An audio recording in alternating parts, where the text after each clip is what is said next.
বিকেলের নাস্তার আইটেমে ঝটপট এমন একটা পাউন্ড কেক যদি বানিয়ে দেন তাহলে আমার মনে হয় বেবিদের আর কিছুই লাগবে না। দেখুন কত স্পঞ্জি একটা কেক বানিয়েছি।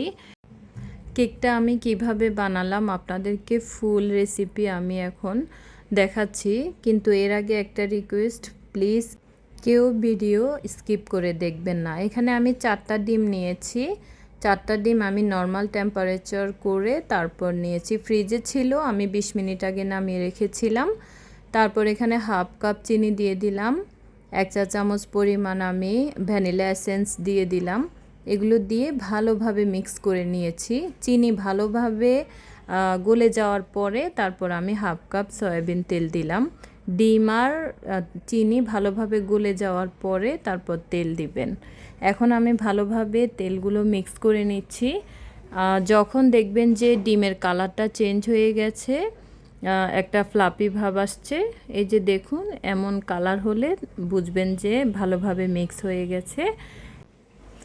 এখন আমি ময়দা দিয়ে দিব 1 কাপ, কিন্তু ময়দা দেওয়ার আগে আমি চেলে নিব।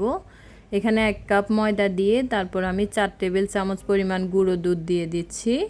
তারপর দিয়ে দিব বেকিং সোডা। বেকিং সোডা দিয়ে দিচ্ছি হাফ চা চামচ পরিমাণ। তারপর দিয়ে দিব বেকিং পাউডার। বেকিং পাউডার দিয়ে দিচ্ছি 1 চা চামচ পরিমাণ।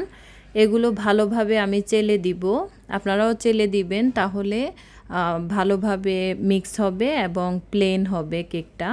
তারপর এখানে আমি ভিনেগার দিয়ে দিচ্ছি 1 চা চামচ পরিমাণ। ভিনেগার চাইলে আপনারা না দিতে পারেন, কিন্তু ভিনেগারটা দিলে অনেক বেশি সফট আর ইয়াম্মি হয়, স্পঞ্জি হয়। এখন আমি কেকের ব্যাটারগুলো ভালোভাবে মিক্স করে নিচ্ছি। আমি যেভাবে মিক্স করব আপনারাও সেভাবে মিক্স করে নেবেন। এই যে দেখুন আমি এখানে লবণ দিয়ে দিলাম, হাফ চা চামচ পরিমাণ লবণ দিলাম, তারপর আবার ভালোভাবে মিক্স করে নিলাম। এখন দেখুন কেকের ব্যাটারটা কেমন হয়েছে, একবারে পাতলাও না আবার অনেক গাঢ়ও না। কেমন হয়েছে আপনারা দেখেই বুঝতে পাচ্ছেন। এখন আমি কেকগুলো যে মোল্ডে বানাবো ওই মোল্ডের মধ্যে সামান্য একটু তেল নিয়ে তেল ব্রাশ করে দিচ্ছি, চারপাশে ঘুরিয়ে ঘুরিয়ে। তেল ব্রাশ করে দেওয়ার পরে আমি এখানে কাগজ দিয়ে দিচ্ছি। আপনারা কাগজ অবশ্যই দিবেন, না হলে কিন্তু কেকটা উঠানোর সময় প্রবলেম হবে। আমি কাগজ দিয়ে মোলটা তৈরি করে নিলাম। এখন আমি ঢেলে দিচ্ছি। ঢালার সময় একটু খেয়াল করে দেখুন কেমন হয়েছে কেকের ব্যাটারটা, দেখে নিশ্চয়ই বুঝতে পারছেন। আর একটা কথা, এখানে আমি 4 ইঞ্চি সাইজের কেকের মোল্ড নিয়েছি। আপনারা কেকটা ঢেলে দেওয়ার পরে এভাবে কাঁটা চামচ দিয়ে একটু হালকাভাবে নেড়েচেড়ে দিবেন, তাহলে যে বাবলসগুলো আছে সেই বাবলসগুলো চলে যাবে। আর একটু ট্যাপ করে দিবেন। আর কেকটা দেওয়ার পরে মোল্ড যেন অর্ধেক পরিমাণ ফাঁকা থাকে। দেখুন অর্ধেক পরিমাণ কিন্তু জায়গা আছে এখনও, কারণ কেকটা হওয়ার পরে ফুলে ওঠার জন্য জায়গা রাখা লাগে। এখন আমি কিশমিশ দিয়ে দিলাম, তারপর দিয়ে দিচ্ছি সাদা তিল।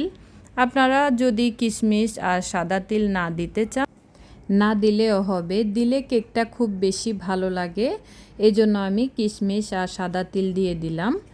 এখন আমি চুলায় একটা পাতিল আগে 10 মিনিট আগে আমি গরম করে রেখেছিলাম। মিডিয়াম আঁচে চুলায় পাতিলটা রেখে 10 মিনিট গরম করে রেখেছিলাম ঢাকনা বন্ধ করে। এখন আমি কেকের মোল্ডটা দিয়ে দিলাম। দেখুন একটু নিচে ফাঁকা জায়গা আছে, এজন্য আমি স্ট্যান্ড দিইনি। আপনারা চাইলে স্ট্যান্ড দিতে পারেন, যদি পাতিলে মোল্ডের যে তলানিটা ওইটা যদি প্লেনভাবে লাগে তাহলে আপনারা স্ট্যান্ড দিবেন। আমি স্ট্যান্ড দিলাম না। এখন ঢাকনা বন্ধ করে দিলাম। ঢাকনা বন্ধ করে এখন ঢাকনার মধ্যে যে ছিদ্রটা আছে ওইটা লবঙ্গ দিয়ে দিলাম। 40 মিনিট লো আঁচে রেখে দিয়েছিলাম। 40 মিনিট পরে দেখুন একদম লো আঁচে রেখেছিলাম, কিন্তু দেখুন মাশাল্লাহ কতটা ইয়াম্মি লাগছে দেখতে আর স্পঞ্জি হয়েছে। আমি আপনাদেরকে দেখাবো কতটা স্পঞ্জি হয়েছে আর মাশাল্লাহ কতটা ফুলেছে, আপনাদেরকে একটু চেক করে দেখাচ্ছি। এই যে দেখুন, চেক করার পরে যখন দেখবেন যে টুথপিকটা একদম প্লেন হয়েছে, কোনো আঠালো ভাব নেই, তখন বুঝবেন যে হয়ে গেছে। এখন আমি নামিয়ে ফেললাম, নামিয়ে আমি কেটে নিচ্ছি। চারপাশে ছুরি দিয়ে আপনারা কেকটা আস্তে আস্তে উঠাবেন। উঠানোর পরে কেকের যে মোল্ডটা আছে ওই মোল্ডটাকে আপনারা চারপাশে একটু ট্যাপ করে দিবেন, পেছনের অংশ করে আমি যেভাবে করছি ওভাবে একটু ট্যাপ করবেন, তাহলে কেকটা খুব সুন্দরভাবে ছুটে আসবে। এই যে দেখুন কেকটা নিয়ে ফেললাম, আপনাদেরকে পেছনের অংশ একটু দেখাই। এই যে দেখুন কত সুন্দর হয়েছে, একটুও পুড়ে যায়নি মাশাল্লাহ। কিশমিশগুলো ভিতরে সুন্দরভাবে সেট হয়ে গেছে। এখন আমি কেকটা আপনাদেরকে কেটে দেখাচ্ছি। কাটার সময় দেখবেন কেকটা কত সুন্দরভাবে কাটা হচ্ছে দেখুন, কারণ কেকটা অনেক বেশি সফট হয়েছে। এই যে দেখুন কাটার সময় একটু খেয়াল করুন, মাশাল্লাহ কত সফট হয়েছে কেকটা, এই জন্য খুব ইজিলি কাটা যাচ্ছে।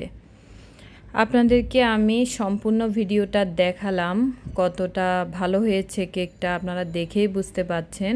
এই যে দেখুন মাশাল্লাহ কত সফট হয়েছে, স্পঞ্জি হয়েছে। আপনারা বাসায় বেবিদেরকে এমন ঝটপট পাউন্ড কেক তৈরি করে দিবেন, দেখবেন তারা কত পছন্দ করে।